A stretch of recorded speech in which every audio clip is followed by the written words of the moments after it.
27ویں آئینی ترمیم ریاست پاکستان اور اس کے متفقہ آئین کے خلاف بہت بڑی سازش ہے۔ طاقت کا توازن یک طرفہ کر کے ملک میں بچی کھچی جمہوریت کے تابوت میں آخری کیل ٹھونکی جا رہی ہے۔ یہ ترمیم اسلامی جمہوریہ پاکستان کو جمہوری اور اخلاقی دونوں اعتبار سے صدیوں پیچھے دھکیل دے گی اور جمہوریت و ریاست کے دو اہم ترین ستونوں عدلیہ اور مقننہ کی آزادی پر کاری ضرب ثابت ہوگی، جس سے عدلیہ مکمل طور پر معطل اور مقننہ کمزور ہوگی۔ دنیا کے تمام مہذب ممالک میں عدلیہ آزاد، ججز اپنے فیصلوں میں خود مختار اور عدالتیں حکومت یا کسی بھی بااثر شخص کے اثر سے پاک ہوتی ہیں تاکہ عوام کو بلا جھجک انصاف کی فراہمی ہو سکے۔ علاوہ ازیں ریاستی اداروں کے مابین توازن قائم رکھنے کے لیے ہر ادارہ اپنی حدود کا پاس رکھتا ہے اور خواہ اپنی جگہ کتنا ہی طاقتور اور مضبوط ہو، دوسرے ادارے کے کار میں مداخلت نہیں کرتا، جس سے استحکام کا ماحول بنتا ہے اور طاقت کی کھینچا تانی میں وقت برباد نہیں ہوتا۔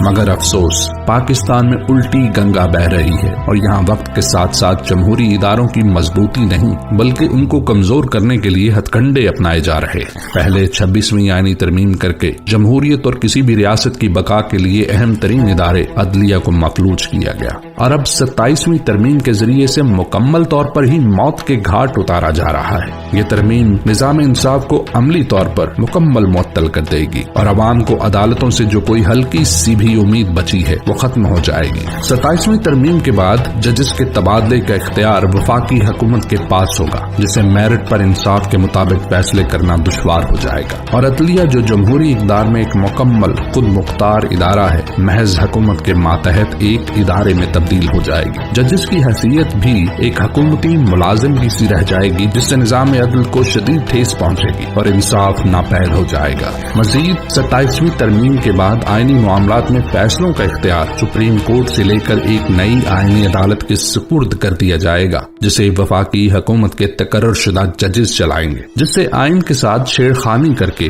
اس کی روح کو متاثر کرنا بھی انتہائی آسان ہو جائے گا۔ اس ترمیم کے تحت مجسٹریٹس کی تقرری کا اختیار بھی عدالتوں سے لے کر وفاقی حکومت کے حوالے کر دیا جائے گا، جس سے بنیادی عدالتی ڈھانچے کی خود مختاری سلب ہوگی اور وفاقی حکومت کے عدلیہ پر دباؤ میں اضافہ ہوگا۔ بس اس ترمیم کی منظوری سے پاکستان میں سیاسی تنازعات کا حل عدالت کے بس سے باہر ہو جائے گا، جس سے عدم استحکام کی فضا موجود رہے گی اور معیشت پرتی اس ماحول کی بدولت مزید منفی اثرات مرتب ہوں گے۔ اسی طرح 27ویں ترمیم مقننہ اور صوبائی خود مختاری کے لیے بھی زہر قاتل ثابت ہوگی۔ اس ترمیم میں ایسی شقیں شامل کی گئی ہیں جس سے مقننہ میں موجود اپوزیشن اور حکومت کے طاقت کے توازن میں بھی بگاڑ پیدا ہو رہا ہے، جس سے جمہوریت کی روح متاثر ہونے کا خدشہ ہے، جیسا کہ الیکشن کمشنر کی تقرری کا عمل جو اپوزیشن اور حکومت کی برابر مشاورت سے طے پاتا تھا، ترمیم کے بعد وفاقی حکومت کے اس معاملے میں اختیارات میں اضافہ ہوگا،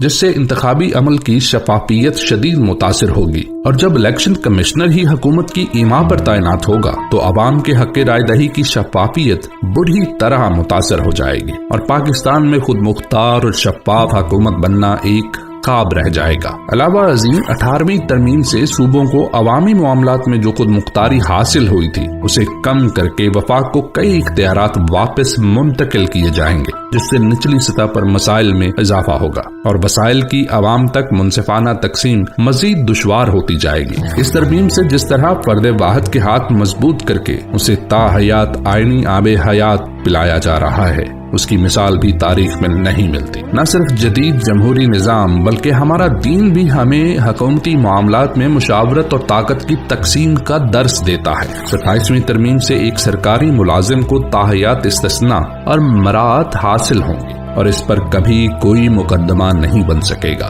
طاقت کا یہ بگاڑ انسانی حقوق کی پامالی کی راہ مزید ہموار کرے گا، یعنی بری فوج کا سربراہ جو کہ در حقیقت عوامی ٹیکس سے تنخواہ لینے والا ایک سرکاری ملازم ہے، اس حد تک طاقتور ہو جائے گا کہ چاہے وہ آئین سے انحراف کرے، کار سرکار میں مداخلت کرے یا لوگوں کو جبری اغوا، گمشدہ یا قتل کروائے، ملک کی کوئی بھی عدالت اس پر مقدمہ بنانے یا چلانے کی مجاز نہیں ہوگی اور وہ شخص تاحیات عوامی ٹیکس سے مراعات کا بھی حقدار ہوگا۔ اس ترمیم کی منظوری کے بعد آرمی چیف کے عہدے سے برطرفی کے لیے صدر جیسا مواخذہ درکار ہوگا، جس سے ایک سرکاری ملازم کی حیثیت عوامی نمائندگان اور وزیر اعظم سے زیادہ بڑھ جائے گی اور اس سے عوام کے حقیقی نمائندگان جو در حقیقت جمہوریت میں سب سے مضبوط افراد ہونے چاہیے کمزور اور زیر دباؤ ہو جائیں گے۔ دیکھا جائے تو دنیا میں کوئی بھی ایسا جمہوری ملک موجود نہیں ہے جہاں آئین سے ایسا کھلواڑ کیا گیا ہو۔ آئین میں اگر ترمیم کی دی جاتی ہے تو اس کا مقصد عوام کی فلاح ہوتا ہے